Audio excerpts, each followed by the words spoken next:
네.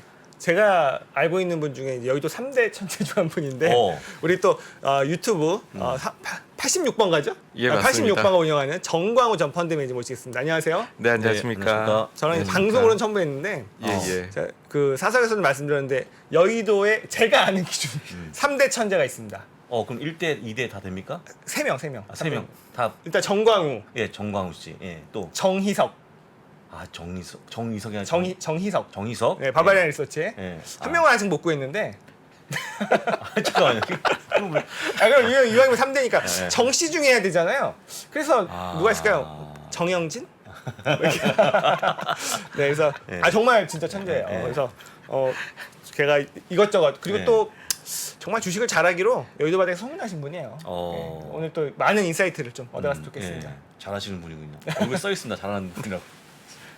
민망합니다. 근데 참 86번가 예. 구독자 얼마까지 올라오셨죠? 지금 3만 조금 넘습니다. 3만 한 8천? 제가 본 게 아닌가 3만. 아니요, 그 정도는 안 아, 되는 거. 예. 저희가 요새 다 늘려드리거든요. 저 여러분 86번가 구독하셨습니까? 네. 저희가 막 2배도 늘려드려요. 200명인 분 400 만들어드리고 막 그랬어요. 지금. 86번가도 구독 많이 해주시고요. 네. 감사합니다. 네. 네. 일단 오랜만에 뭐 지난주 목요일 지지난주인가요? 목요일 날. 예, 맞습니다. 근데 네. 요새 시장이 어수선한데 되게 잘 맞히기로 유명하셨거든요. 좀 어떻게 보세요 요새? 일단 사실 의견 전체적으로는 변한 게 없고요. 네. 요즘에 좀 눈길을 끄는 부분은 전체적으로 모든 자산군에서 너무 좀 거래가 없는 것 같다. 거리 너무 네, 없어요. 그 점이 지금은 좀 우려 요인으로 그렇게 보고 있습니다. 그쵸, 거래가 없다는 건 사실 좋은 신호는 아니기 때문에. 예. 네. 부동산도 뭐- 거래가 없고. 예, 맞습니다. 그죠? 우리 부동산도 지금 뭐 최근에 기사 같은 거 보시면은 아시겠지만은 뭐 작년 대비해서 절반으로 줄었다. 네. 근데 미국 같은 경우에도 지금 주택 매매가 많이 감소를 했거든요. 네네. 근데 증시를 보더라도 우리 증시가 사실 이제 막 10만 전자 얘기할 때는 50조 이상 코스피 코스닥 합치면 대금이 나왔는데 맞아요. 오늘은 11조가 안 되더라고요. 맞아요. 11조 맞아요. 네, 그래서 이게 너무 많이 감소를 했다는 맞아요. 건데 미국 같은 경우에도 지금 거래가 한창 잘 될 때에는 한 이제 트레이딩 볼륨이 한 200억 정도 나왔는데 네. 근데 지금은 이제 100억 이하로 떨어져 있는 반토막이네요. 상황이고 예. 와. 뭐 또 이제 전방위적으로 이런 거를 말씀드리자면 채권 같은 경우에도요. 네. 지금 채권 지수 이렇게 블룸버그에서 만든 게 있는데 그게 처음으로 90년에 만들어졌거든요. 이제 네. 95년에 있었던 채권 시장 대학살 때에도 일어나지 않았던 20% 하락이 이번에 있었고 그렇죠. 그런데 그럼에도 불구하고 거래가 잘 일어나지 않는다. 그래서 지금 채권 쪽에서는 유동성 지수라고 하는 그런 지표 자체가 거의 2020년 3월 수준으로 지금 나빠져 있는 아유. 상황이다라고 얘기를 해요. 그리고 마지막으로는 뭐 요즘에 오펙 감산 이야기들이 아마 어제 오늘 많이 하셨을 것 같은데 네. 근데 거기에서도 사실 운을 띄웠었거든요. 네. 그 전에 보고 섰을 때 운을 띄웠는데 그때 했던 이야기가 시장의 변동성이 너무 크고 그 다음에 유동성이 부족하다. 근데 특히 지적을 한 게 원유 선물 쪽에서 네. 유동성이 너무 부족해서 가격 이제 발견 기능이 떨어진다라는 걸 뜻한 거죠. 아. 그래서 거기에 본인들이 안정성을 하기 위해서 어쩔 수 없는 조치다라는 식으로 이야기를 했는데 그래서 실제로 찾아보니까 WTI 선물 같은 경우에는 원래 지금 거의 한 3분의 1 토막 정도 네. 이제 요번 거래가요? 되어 있는 상황이더라고요. 그래서 전체적으로 하여튼 거래가 너무 없습니다. 이게 조금 개인적으로 제일 불안 요인으로 보입니다. 근데 거래가 없잖아요. 많이 줄었잖아요. 근데 네. 이 시장의 유동성이 뭐 지금 큐티 해봤자 조금 이만큼 한 거라서 시장에 돈이 줄어든 건 아니거든요. 근데 왜 이렇게 네네. 거래가 안 될까요? 그러니까 제 생각에는 계속해서 뭔가 힘을 받으려면 네. 결국은 증분이 중요한 것이 아닌가라고 아. 생각을 하고 글로벌 펀드 이제 인플로 아웃플로 해가지고 네트로 이런 거 자료들 많이들 내시잖아요. 그게 코로나 때 막 정말 역대급으로 많이 돈이 들어왔었죠. 그래서 그 당시에 금액이 한 1조 2천억 달러 정도 금액이 뭐 신흥시장하고 선진시장 합쳐서 들어왔었던 것 같은데요. 네. 근데 지금 7월부터는 빠지고 있습니다. 거의 한 음. 90억 달러 정도 양시장 합쳐서 빠지고 있어서 일단은 역대급으로 많이 들어왔고 그 뒤에는 지금 새롭게 들어오는 돈은 없는 상황이고 오히려 조금 빠져나가고 있다. 네. 그래서 최근에도 이제 많이들 기사나 이런 데서도 보셨겠지만 하는 이야기가 최근에 이 매수는 그럼 누가 한 거냐라고 했었을 때 공매도들이 이제 쇼커버를 많이 한 게 아닌가 그런 이야기들을 하시는 거고 여기에서 조금 더 이제 기술적인 면을 말씀을 드려볼까 해요. 네. 그러니까는 이 헤지 펀드들 같은 경우에 매매를 할 때에 레버리지를 많이 쓰게 됩니다. 네. 근데 그 레버리지를 쓸 때 소위 이제 그거를 PBS의 스왑북 계약을 맺어서 한다라고도 얘기를 하는데 네. 그거의 이용료가 기준금리에 연동이 되거든요. 아. 그래서 지금 기준금리가 올라가게 되면 넷 익스포저를 줄일 수밖에 없어요. 사실 가장 이제 비용은 확실하고 수익은 불확실하기 때문에 네. 그러면은 거래를 할 수 있는 주체 자체가 줄어들게 되는 그런 아. 현상이 나타나고 있는 게 아닌가 생각합니다. 그렇죠. 이게 어쨌든 뭐 다른 형태 스왑이니까 다른 형태지만 어쨌든 레버리지라는 거는 남의 돈을 갖다 쓰는 건데 예. 그 금리가 올라가는 비용이 올라가는 그렇죠. 거죠. 뭐. 그렇죠. 네, 그렇습니다. 하긴 네. 지금 뭐 이게 대출 이자 늘어나면은 우리가 뭐 이걸 더 못하고 만약 신용금리 올라가면 신용거래 맞습니다. 줄어들고 예. 이러듯이 예, 그런 그렇습니다. 말씀이신 거죠? 네. 말씀하신 거래량이 주니까 예. 우리 동접자가 또 줄어갖고 같이 뭔가 관계가 있는 것 같습니다. 제발 제가 여러분. 볼 때는. 혹시 유튜브 하시니까 그런 현상이 예. 나옵니까? 같이 유튜브에도? 저 주변에 이제 하시는 분들 말씀을 들어보면 어. 확실히 조금 감소가 네. 나타나는 것 같다고 말씀을 제가 하시더라고요. 얘기한 건 농담처럼 들리지만 그만큼 네. 관심이 없는 거죠. 투자에 지금 주식에. 예, 그렇습니다. 그래서 네. 좀 안타까운. 하긴 이게 그러니까 3%에서 이런 얘기할 정도면 이제 좀 잘하는 중소 데들은 뭐. 그런 채널은 아유. 정말 힘들어 하시더라고요. 흔적도 없이 없어진 유튜브도 많습니다. 그렇죠. 이제 네, 네. 그만두신 네. 개인이 하시는 그런 유튜버들은 네, 이제 네, 접으시는 분도 그렇습니다. 많고 그럼에도 불구하고 우리 86번가는 어. 꿋꿋이 또 지금 우상향 중이라고 듣고 아, 있습니다. 우상입니다. 그렇지 않습니다. 하여간 뭐 네. 조금씩 올라가려고 그러면 뭔가 좀 좋은 내용이 나와줘야 되는데 지금까지 없으니까 그러니까 어쨌거나 관심이 없다고 보면 되겠죠? 최근에 거래량 감소는? 예, 맞습니다. 그러니까 많이들 이제는 난 질려버렸어. 아, 막 질려버렸어. 이런 게 아닌가 생각합니다. 예. 근데 어쨌든 시장에 저희 지금 우려는 인플레이션이란 말이에요. 네. 그게 피크아웃을 했다는 주장도 있고 네. 뭐 당치도 않다는 그런 얘기도 있고 네. 그럼 어떻게 보세요? 사실 미국의 지표들을 봤었을 때에는 피크아웃의 징후가 굉장히 많이 나오고 있습니다. 네. 일단은 뭐 당장 숫자 자체가 살짝 내려오기도 최근 거는 했고요. 네. 그 다음에 이제 저기 ISM 제조업 지수에서 물가 항목이 있거든요. 네. 그거 자체가 미국의 CPI를 한 3에서 6개월 선행한다라고들 이야기를 하는데 그게 최근에 급격하게 떨어지고 있습니다. 그게 말도 안 되게 높았었잖아요. 막 예, 수치가. 맞습니다. 80 이상이었었는데요. 지금 50 초중반으로 떨어졌거든요. 정상화됐네요. 네. 그러면은 아마도 연말이나 내년 초에는 생각보다도 더 빠르게 미국의 물가가 내려올 수도 있는. 만약 그게 맞다라고 하면요. 네. 그런 상황이 펼쳐지고 또 하나가 사실 이 물가를 많이 끌어올렸던 요인 중에서 중고차 가격도 있는데 네. 요즘에 그 중고차 지수 맨하임 인덱스도 나오는 걸 보면 네. 완연히 좀 떨어지고 있는 모습을 보여주고 있거든요. 그래서 네. 미국 쪽에서는 어쨌든 피크가 나온 것이 아닌가 음. 인데 근데 저희가 이제 피크아웃에 대해서 논하고 나면 그 다음 자동으로 따라오는 게 그래서 얼마나 빠르게 맞아요. 어디까지 떨어질 수 있어. 맞아요. 예, 궁금합니다. 그렇게 했었을 때는 좀 좋지 않은 소식들이 많은 것 같습니다. 어떤 소식이 있습니까? 제일 대표적으로 이제 원유 시장에서 네. 어제 오펙 플러스에서 아. 결정한 이거를 저는 이제 뭐 우리가 제일 기다리는 건 지금 파월의 시장에 대한 푸시인데 네. 그게 아니라 오펙이 푸스에 던진 것이 아닌가. 아. 80달러 때는 불편하다라고 네. 이야기를 하는 것 같아요. 그래서 뭐 과거처럼 진짜로 뭐 쉐일이 팡팡 나올 때는 유가가 막 40달러 때 이렇게 쭉쭉 떨어지기도 했는데 네. 근데 이번에는 80달러 때는 우린 되게 유지하고 싶다라는 그 강렬히 보이고 났으니까는 유가는 그러면은 크게 이게 기대하기가 어렵겠다. 어느 정도 떨어진 이후에는 네. 그런 느낌이 있고 그다음 두 번째는 결국은 미국이 그나마 상황이 좋거든요. 네. 유럽이 문제인 것 같아요. 유럽은 아직 그 물가가 너무 높게 나오고 근데 또 예상보다 높게 나오고 이제 이것이 뭔가 다른 나라로 수출되는 경로 자체가 저는 채권 시장인 것 같아요. 아. 그러니까는 여기가 이제는 원래 같으면은 물가가 높으면 네. 그것 때문에 침체가 올 것 같다라고 사람들이 생각해서 뭐 그런 지표들이 나쁠 때는 오히려 금리가 떨어지기도 하고 그랬거든요. 그쵸. 시장이. 근데 요즘에는 금리가 올라가 버려요. 특히 유럽 쪽이요. 그게 이유가 제가 봤을 때는 침체는 유럽은 거의 좀 기정사실로 받아들이는 것 같고 네.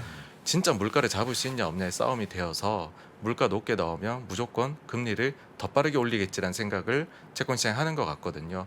근데 뭐 독일이나 아니면 영국이나 이런 데에서 금리가 탁 튀어버리면 미국도 같이 튀어버리는 요즘은 현상이 나오니까 그런 경로로 이제 이쪽에도 금리가 계속 높은 상황이 이렇게 발생이 되는 것 같고요. 그 다음에는 임금도 좀 그런 것이 사실 저희가 뭐 이제 뭐 물가가 올라가지고서 생활이 팍팍해지면 네. 임금을 올려달라고 주장을 할 수 있잖아요. 근데 그렇죠. 이거는 1년에 한 번 연봉 계약을 하는 거니까 네. 이번에 높았던 건 아마 내년에 임금을 올려달라고 주장을 할 것이란 말이죠. 아. 그러니까 실제로도 물가 상승하고 임금 상승은 시차가 있더라라는 거고 그러면은 이미 인플레가 한번 확 와버렸으니까 네. 임금을 내년도까지는 계속해서 임금 상승이 꽤나 높은 수준으로 이어지지 않을까. 그래서 진짜 그렇겠네요. 네, 그런 이제 부분들을 봤었을 때에는 조금 인플레가 빠르게 내려오기는, 그러니까 혹은 예전처럼 내려오기에는 좀 어렵지 않을까. 그래서 요즘에 연준에 저는 이제 잭슨홀 다음에 연준의 각종 이제 멤버들이 나와서 다 이야기들 하셨잖아요. 그때 공통적으로 느껴진 점이 매파든 비둘기파든 가리지 않고 아무도 9월 달에 50할지 75할지를 명확히 말하는 사람은 없다라는 거였어요. 없어요. 맞아요. 네. 그런데 그 사람들 중에 내년에 금리 인하가 있을 거라고 생각하지는 말아라. 에는 모두가 똑같이 얘기를 하더라고요. 그러니까 이거는 앞으로 9월에 어떻게 할지는 모르겠으나 시장이 과도하게 내년도에 그 금리를 이제 뭐 빠르면 상반기부터는 인하도 할 수 있는 거 아니냐, 이 기대는 없애고 싶다라는 거죠. 그래서 요거를 좀 다른 말로 해보면 금융위기 이후부터 코로나 이전까지는 낮은 금리를 더 오랫동안, 그래서 로얼 포 롱거를 했는데 이제는 연준이 하이어 포 롱거로 전략을 바꾼 것이 아닌가. 그러니까 그런 뭐 연유에서 그런 말들이 나오는 게 아닌가 생각합니다. 네. 이게 그러니까 그 인플레가 피크아웃의 징후는 분명히 보였으나 네, 네. 이게 과거처럼, 그러니까 이제 그 연준이 원하는 타겟팅이 2%잖아요. 네, 네. 그쪽으로 빠르게 내려가기는 좀 어려워 보이는 데이터가 많다. 네, 그 그렇습니다. 얘기는 네. 아까 말씀하신 대로 단기적으로는 바로 9월에만 그 이제 8월 CPI만 잡혀도 50bp를 할 수도 있고 원래 네, 75bp가 지금 대세나 내년에 금리를 내리기는 좀 어려운 그런 여건이다, 이렇게 보시는 거죠. 네, 맞습니다. 야, 네, 그러면은 단기적으로는 모르겠지만 장기적으로 시장이 다시 네. 한번 막 환호하고 막 그런 대세 상승 우상향 기조를 쭉 뻗기에는 어려운 그런 주변 여건이다. 네, 맞습니다. 그렇게 보는 게 그래서 맞겠죠? 네, 한 가지 이제 팁을 드리자면 9월달 FOMC에서 모두가 금리를 얼마나 올릴까의 그 강도에 대해서, 폭에 대해서도 보시는데 저는 주목하고 있는 게 그때 점도표를 찍을 거거든요. 네, 네, 맞아요. 그 찍을 점도표가 지난번에는, 그러니까 사실 시장이 이런 기대를 하게 된 건 본인들이 그렇게 찍었거든요. 맞아요. 그래서 우리가 생각한 거지 먼저 생각한 게 아니거든요. 맞아요. 근데 이번에는 높게 그냥 찍어버리지 않을까. 그래서 확실하게 우리는 이때까지는 안 내린다. 네. 내년 말까지는. 그거를 보여주면 시장이 50이냐 75냐가 부차적인 게 돼버리지 않을까, 그런 생각도 합니다. 네. 진짜 이분들은 점 찍고 그냥 다음에 또 고치고 또 고치고 아주 그냥 네. 그러면 네. 예. 9월 13일 날 나오는 소비자 물가 지수가 네. 조금 내려가도 시장에 환호할 가능성은 별로 없어 보이네요. 저는 좀 예. 그렇지 않을까라고 생각을 합니다. 제가 사실 놀랬던 거는 지난주 금요일이었었는데요. 네. 그때 월간 고용 데이터가 나왔는데 이 고용 데이터는 정말로 파월 의장이 너무나 좋아했을 것 같은 데이터였거든요. 아, 네. 그래요? 예, 세부적으로 봤을 때 30만 증가, 그러니까 경기 침체는 아니게 아니지만. 증가는 월간으로 잘하면서, 그런데 임금 상승이 너무 나오는 게 문제인데 임금 상승률이 예상보다는 조금 낮게 나왔고 거기다가 일할 의사가 없던 사람들이 다시 일하러 정말 맞아요. 일터로 돌아와서 노동 참가율은 올라가고 실업률은 올라가는 거면 정말 베스트 오브 더 베스트였다. 맞아요. 예, 만약 파월 의장에게 그냥 주고서 본인이 이번에 나왔으면 하는 지표를 써보시라 하면 저는 그렇게 나왔을 거라고 생각을 해요. 그렇죠. 근데 골디락스. 예, 근데 그게 1% 오르다가는 음전에서 끝나버리더라고요. 맞아요. 뭐 시장에서는 뭐 가스 뭐 관련된 뭐 네. 러시아 뭐 그런 이슈나 이런 것들 때문이다 하시지만 그날 천연가스 가격은 안 움직였거든요. 맞아요. 그런 걸 오히려 생각- 떨어졌었어 그날은. 예. 생각을 해보면 그냥 이게 지금 굉장히 지치신 것 같아요, 투자자분들께서. 그러니까 그렇게 해서 잘 나와도 뭐 그래서 어쩌라고. 또 걔네 입장에서 또 연휴 앞두고 있었고 예, 그죠? 예, 월요일 맞습니다. 시장이었으니까. 예, 예. 그 파월이라는 사람도 보니까는 뭐 비둘기했다 매했다가 왔다 갔다 하는데 네. 이렇게 나와도 어떻게 할지 모르겠고 하는 이런 여러 가지 이제 신뢰 상실이라고도 표현할 수 있을 테고 네. 여러 가지 그런 점들이 굉장히 투자자들이 많이 지치게 만든 결과이지 않나라는 생각이 들어서 네. CPI 쪽에서 조금 잘 나와도 시장에서 저래봤자 파월이라는 사람은 뭐 어떻게 할지 모르는데 네. 뭐 이런 것들도 좀 있지 않을까 생각을 합니다. 참 말씀 중에 또 커피값을 또 주신 아이, 분이 계십니다. 고맙습니다. 네, 네. 저거 좀 우리 PD님하고 꼭 약간 악유가 있던데 왜요? 무슨 일이었어요? 내가 이거 잘 못 봤어요. 못 봤습니다. 넘어갔습니까? 본인 그만둬야 되냐고 뭐 이렇게 댓글창에서 분들하고 네, 네. 뭐 이런 재밌는 얘기를 하시던데 네. 그만둘 일 없을 것 같고요. 네, 그렇습니다. 그럼 좀 다음 예, 궁금한 게 너무 많은데 저는 네. 지금 말씀하셨다 보면 그럼 이제는 13일 날 소비자 물가 지수도 크게 기대하지 않고 그 다음에 그 다음 이벤트는 뭐냐면 21일 날 금리 결정인데 네. 네, 네. 도대체 장을 올릴 만한 모멘텀은 아예 없는 겁니까? 결국에는 실적이다라고 생각을 합니다. 실적도 예. 2분기 찍고 3분기부터는 안 좋아질 것 같다는 의견이 많아지고 있는데. 네, 어떻게 맞습니다. 네. 예, 그래서 지금 실적에 대한 추정치 자체도 네. 네. 상당히 최근에 들어서 빠르게 내려가고 있는 그렇습니다. 네, 그런 상황인데 결국에는 이런저런 모든 우려들이 저희가 하는 것은 결국에는 또 주식이라는 거는 기업을 사고 파는 거고 그게 모여 그렇죠. 지수이니까는요. 그렇게 봤었을 때에는 이런 많은 매크로 우려가 반영돼서 기업들 실적 추정치도 내려가고 있는데 근데 만약 뚜껑을 딱 열어봤더니 기업들이 우린 잘 버텼다. 그 다음에 우리는 괜찮은 것 같고 당신들이 걱정하는 것만큼은 그렇지가 않다. 우리가 노력이나 뭐 아니면 혁신을 통해서 뭔가 이뤄내지고 있다. 해서 예상보다 실적이 더 잘 나온다면 그렇다면은 그게 가장 강력한 힘일 것 같습니다. 왜 그러냐면 그렇죠. 이제 시장의 큰 힘 자체가 하나는 이제 실적이라는 펀더멘탈이고 또 하나는 중앙은행을 위시해서 유동성일 텐데 이 유동성 쪽에는 지금 신뢰가 너무 깨져버린 상황이라 네. 여기에서 만약 나 다시 비둘기적이야라고 얘기해봤자 사람들이 합니다. 당신 그래봤자 다음 또 달에 바뀌어, 또 바뀌어. 그런 생각을 하기 때문에 아. 결국은 이럴 때는 나서줄게 기업들 실적 펀더멘탈 실적. 그런 요소라고 생각을 합니다. 그런 게 2분기에 나왔죠? 생각보다 잘 나온 거 아닙니까? 2분기 실적은? 네, 그 2분기가 이제 사실 이제 워낙 코로나 때 눈높이가 높아졌던 것 같아요. 어떤 거냐면 우리가 뭐 100원 정도 EPS가 나올 거다라고 하면은 코로나 이후에 한 4, 5개 분기 동안에는 120원씩 나왔었거든요. 그러니까는 컨센서스를 20%씩 상회를 했는데 그것이 사실은 컨센을 넘기는 하지만 컨센을 넘는 강도 자체는 상당히 내려왔던 것 같습니다. 그래서 2분기가 코로나 이후 실적 시즌 중에서 컨센을 비트한 그 폭 자체는 제일 낮았었던. 그러니까 우려를 역성장도 할 수 있지 않을까 했던 분들에게 대비해서는 잘 나온 실적이고 그게 아니라 그냥 일반적으로 장을 봐왔던 분들 입장에서는 약간 못 믿었지만은 그래도 뭐 이렇게 보셨던 것 같거든요. 그러니까 이번에도 지금 떨어지고 있는데 잘못하면 이제는 정말로 역성장으로 가버릴 수도 있는 실적 추정들이 이제 나오고 있는 것 같아요. 그래서 지금이 정말로 본 게임이지 않느냐라고 네. 생각하고요. 그래서 보시는 그 기업들 실적에 대해 가지고서는 조금 더 이렇게 체크를 하셔야 되지 않을까라고 생각을 합니다. 네. 그러면 이제 10월 한 중후반부터 그렇죠. 실적 네. 이제 본격적인 실적 시즌인데 네. 물론 이제 미국 기업들은 뭐 딱 정해져 있지는 않지만 대부분 기업들이 조금 걱정되겠네요. 그때 이제 실적 발표 시즌 되고 이러면 네, 진검승부인데 네, 쉽지 네, 않은 네. 진검승부 네. 정도로. 그 전 두 가지 정도 보셔야 된다고 보는 게 네. 첫 번째는 미국 기업들은 딱 실적 그날에 내질 않고 뭐 최근에 월마트도 그렇고 맞아요. 엔비디아도 그렇지만 미리 이제 매를 맞거든요. 네. 좀 본인들이 안 좋을 것 같으면 미리 발표를 하는데 그래서 꼭 실적 발표 날로 예상된 때뿐만 아니라 투자하신 기업에 대해서는 그 전에도 계속 좀 관심을 기울이셔야 될 것 같아요. 어떤 발표가 나올지 모르기 때문에. 그렇죠. 그리고 또 한 가지는 결국엔 일단 달러 강세만 해도 어느 정도의 좀 실적 눈높이 하향은 불가피하다. 그렇죠. 네. 저희가 지금부터 한 세 달 정도 전이었던 것 같아요. 6월 초에 마이크로소프트가 갑자기 이제 하향을 했는데 네. 본인들이 그 이유는 환율이었었거든요. 강달러였죠. 네. 근데 그때 비해서도 더 환율이 지금 강해졌기 더 때문에 세니까. 네. 그래서 일단은 환에 있어 가지고만 봐서도 어느 정도는 하향이 될 것 같다. 근데 이 부분은 뭐 저도 말씀드리지만 어느 정도 이거는 다 받아들이실 거예요. 에이 그걸 봤던 거고 그 우려가 있는 건데 이제 거기에서 그 이상이 나오느냐 마느냐의 싸움으로 들어갔다고 봅니다. 네. 야, 야, 실적이 어쨌거나 되게 중요한데 저 느낌은 그렇습니다. 네. 전교 600등이 한 100등 하는 걸로 나오면 되지 않을까.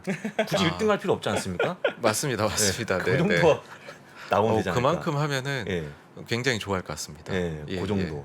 그 느낌이 그런데 실제 너무 어려운 게 맞기 때문에 네. 상당히 좀 궁금합니다. 근데 어떻게 어떤 쪽으로 물론 이게 물어보면 안 되는데 어떤 섹터가 좀 잘 나올까요? 만약에 구체적으로 물어본다 그러면 에너지 아니면 뭐 테크 쪽? 지금 사실 예. 그 뭐 가이던스를 발표하거나 네. 뭐 이런 분위기들로 봐서는 어느 쪽이 좀 섹터로 봐서는 잘 나온다고 얘기하기가 조금 어렵지 않을까라고 아, 생각합니다. 전반적으로. 예, 왜냐하면 마지막으로 미들맨이었다고 할 수 있는 에너지 쪽이 에너지. 최근에 뭐 에너지 빠질 수밖에 가격이 없죠. 떨어지면서 떨어지니까. 예, 예. 예, 에너지. 사실 최근에 이 그 추정차 향은 그쪽에서 다 이끌어내고 예, 있더라고요. 그렇습니다. 맞습니다. 예. 네네. 그렇게 치면은 결국에는 그 기업들별로 음. 저희가 그 온라인 쪽에 광고 사업하는 업체들 중에서도 사실 좀 경쟁력이 약화된 메타나 이런 쪽들은 안 좋지만 네. 이제 다른 쪽들은 좋았었잖아요. 그래서 네. 아마 그 산업군 내에서 1등 기업하고 나머지 기업들이 차별화가 이번에 더 크게 나타나지 않을까라는 그게, 생각을 합니다. 예, 더 안 좋아질수록 또 그런 면들이 나타나지 않을까 생각합니다. 아, 이게 네. 어쨌든 이렇게 안개 속이고 전반적으로는 조금 글루미한 분위기인데 네, 네. 지금 우리 개인 투자자분들 상당히 헷갈려 하시고 어떻게 될지 모른 안절부절한 상황인 것 같아요. 좀 대응 전략 좀 조언 좀 네. 해주세요. 네. 기본적으로 어느 정도 현금이 있으신 게 좋다고 생각을 하고요. 네. 근데 이제 뭐 현실적으로 현금이 만약 많으시다면 그분께는 제가 드릴 말씀이 없고요. 그거는 그분은 어차피 이제 알아서 하실 알아서 잘 하실 예, 예. 거니까. 근데 현금이 조금밖에 없으시거나 네. 아니면은 혹시나 레버리지 투자를 하셨다라고 하면 일단 레버리지는 제가 볼 땐 위아래가 지금 다 열려 있거든요. 그래서 레버리지는 굉장히 위험하다라는 생각이고요. 그다음에 현금이 있으시다면 지금 사실 많이 빠진 종목들이 많긴 하지만 네. 근데 나의 포트의 현금 비중은 낮잖아요. 네. 그러면 그거는 정말로 귀중하게 쓰셔야 된다라고 음. 생각을 해요. 약간 내가 있는 것과 다 사놓은 거는 심적으로도 받는 부담이 상당히 다르기 때문에 네. 오늘 하고 그 다음에 지금의 레벨 자체는 사실 그 장기적으로 봐가지고서는 이게 주식 투자를 해가지고서 수익을 기대하기 좋은 구간이거든요. 네. 다만 근데 단기적으로는 그렇다 하더라도 만약에 증시가 훅 빠져버리면 아니면 내게 더 빠져버리면은 네. 그때 회복을 못하면 네. 그러면은 세컨 찬스가 없다는 문제 때문에 이런 말씀을 드리는 겁니다. 음. 그거를 위한 어느 정도의 좀 버퍼는 좀 계속 가지고 계시는 게 좋지 않을까 그 정도만 생각합니다. 약간 좀 팁을 좀 얻고 싶은데 예. 그러니까 대부분 투자자분들이 100%꽉 채우셨을 거예요. 근데 한 20% 30% 이 정도 현금을 네. 좀 만들어야 한다면 그 네, 정도면 네. 될까요? 혹시 더? 그 정도면은 괜찮다고 그러면은 생각합니다. 종목이 만약에 여러 개가 있는데 네. 뭐 천차만별일 거 아닙니까? 네, 네, 아직 네, 뭐 네. 조금 수익 나고 있는 애, 뭐 엄청 빠지네, 뭐 간당간당하네, 뭐 이렇게 네. 뭐 섹터도 다양할 테고 조금 그나마 눈물의 그런 조금 잘라내서 현금을 만들어내야 되는 원칙, 뭐 네. 노하우, 뭐 어떤 네, 조언을 네. 좀 해줄 수 있으세요? 저도 이제 그 회사 예전에 근무를 하면서 저희 이제 상사분들에게 배웠던 게 네.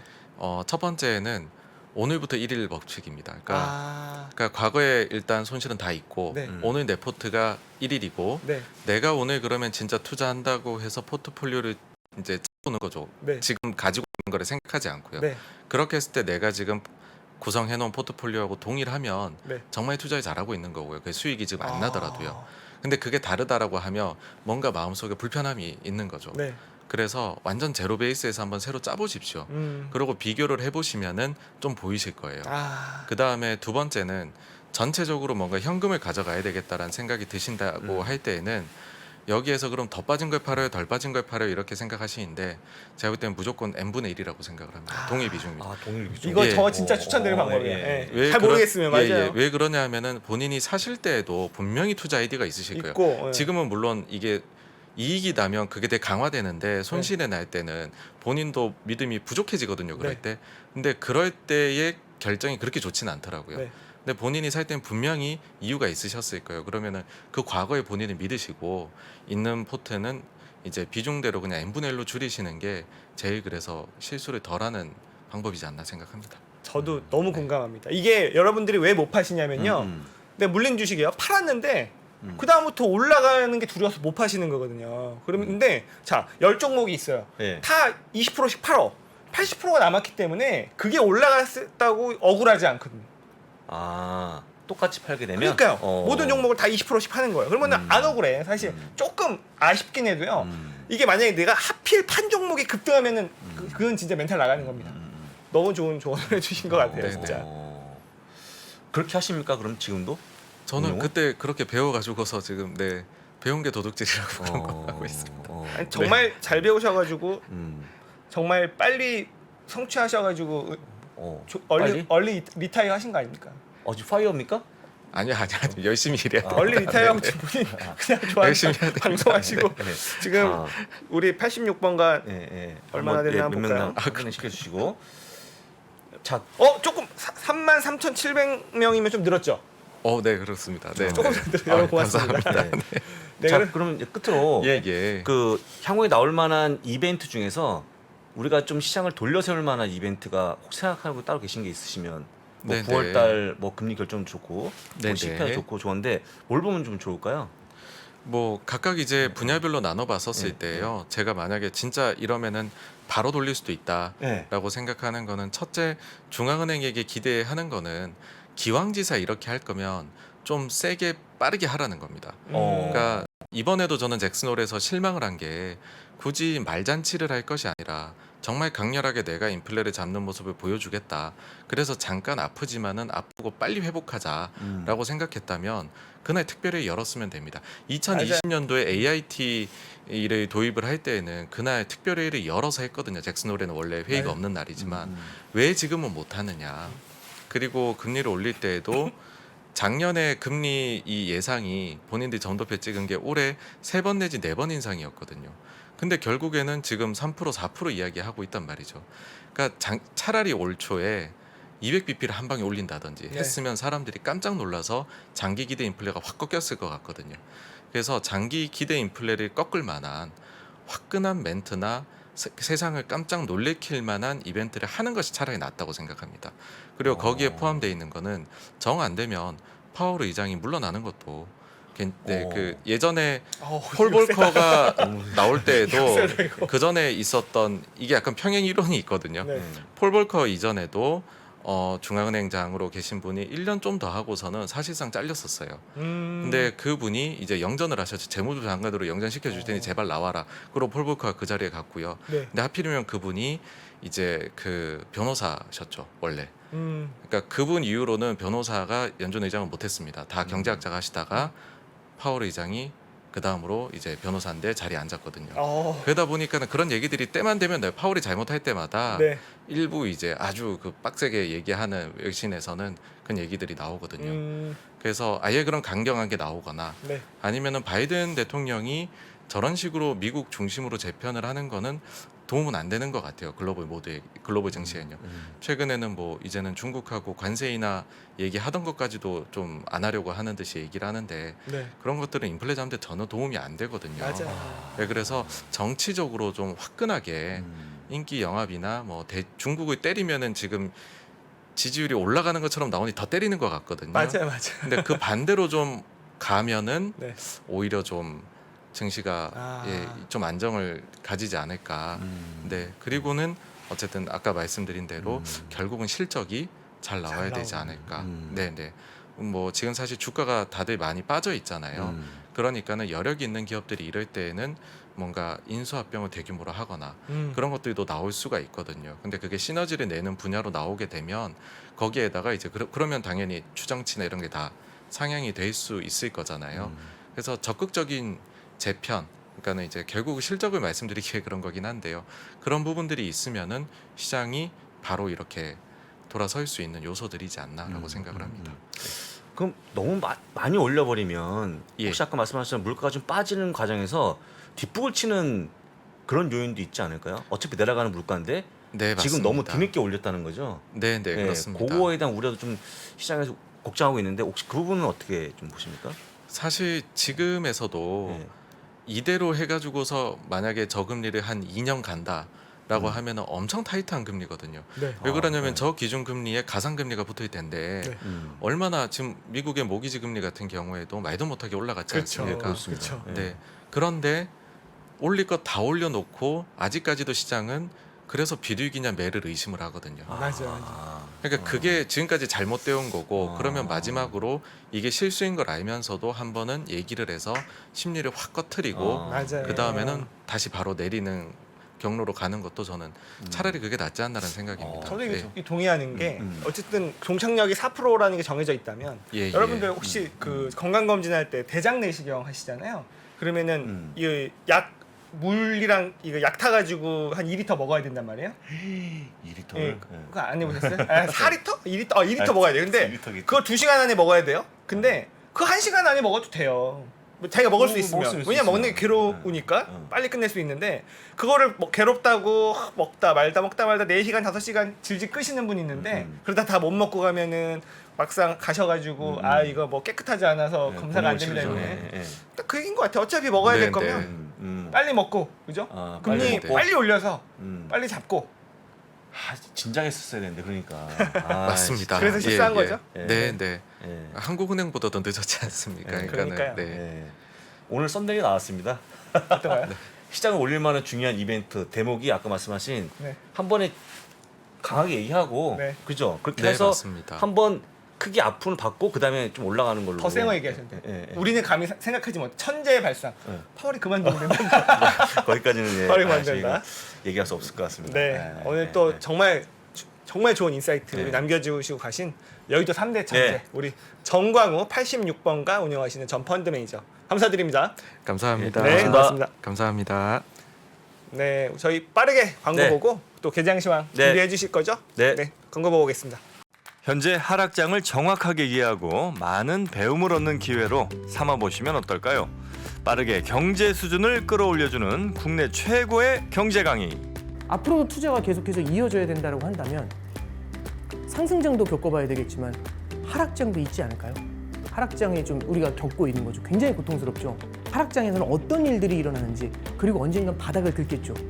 그때의 느낌이 어떤지는 생생하게 기억을 해두시는 게 되게 중요합니다. 그거 되게 중요합니다. 바닥을 긁을 때의 느낌. 바닥을 긁을 때는요. 세상이 끝난 것처럼 보여요. 오늘이 바닥입니다. 이런 사람은 없어요. 고점도요. 우리가 모르는데 와요. 작년 11월에 나스닥이 고점이었거든요. 오늘이 고점입니다. 느낌 없어요. 왜? 모든 게 멀쩡하거든요. 3프로TV 경제대학 오건영의 경제를 보는 눈 신규 출시 기념 8월 31일까지 얼리버드 특가로 만나보시죠. 지금 바로 영상 아래 댓글을 확인하십시오.